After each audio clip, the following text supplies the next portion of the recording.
افسانہ ہے کہ آج اگر اس آزاد کشمیر میں پاکستان تحریک انصاف کا ایک سپاہی درویش صرف ایک ملنگ آدمی وزیر اعظم ہے تو وہ ہمارے کوٹلی کے ملک نثار صاحب جیسے دوستوں کا، فیصل بھائی جیسے دوستوں کا، راجہ سلطان جیسے دوستوں کا، سبیل بھائی آپ جیسے دوستوں کا، ورکروں کا، اور سائیں یہاں پہ کھڑے آپ جیسے کارکنوں کی بدولت آج اسٹیج پہ ہمارے تحریک انصاف کی یہ جو لوگ ہیں ہمارے ماشاءاللہ یہاں پہ منسٹر اور وزیر اعظم بنے.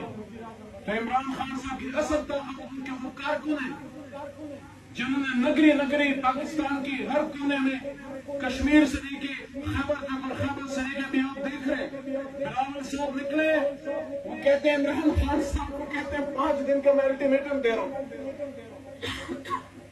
میں ان کو کہتا ہوں پہلے اپنی سندھ کی تو خبر کر لو.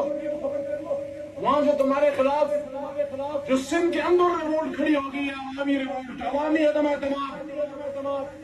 دیکھیے کچھ باتیں سیاسی ہوتی ہیں، کچھ ہم نے اپنے دل کے درد سے بات کرنی ہے. جیسے جب ہم کشمیر پہ بات کرتے ہیں تو کیا ہم اس درد کو بھول سکتے ہیں جس درد میں بابائے حریت جو ہے اس دنیا سے بار فانی سے کوچ کر گئے؟ علی گیلانی صاحب کی میں بات کر رہا ہوں. کیا کسی کا یہ خیال ہے ہندوستان میں بیٹھے کہ وہ ایک 80 سالہ بوڑھا بزرگ چلا گیا تو بات ختم ہو گئی؟ بات ختم نہیں ہوئی. جب مقبوضہ کشمیر میں علی گیلانی صاحب نے یہ بات کی تھی کہ ہم پاکستانی ہیں اور پاکستان ہمارا ہے، ان کا میسج کیا تھا؟ ان کا میسج یہ تھا کہ کشمیر کو جب تک آخری کشمیری زندہ ہے اور دنیا کی کوئی طاقت کشمیریوں سے ان کی آزادی کا حق نہیں چھین سکتی، تو جب تک آج آخری کشمیری زندہ ہے ہر کشمیری جو ہے وہ برہان مظفر وانی ہے، ہر کشمیری جو ہے وہ ریاض نائک ہے، ہر کشمیری جو ہے وہ یاسین ملک ہے، ہر کشمیری ڈاکٹر قاسم پختو ہے اور ہر بہن آسیہ اندرابی ہے.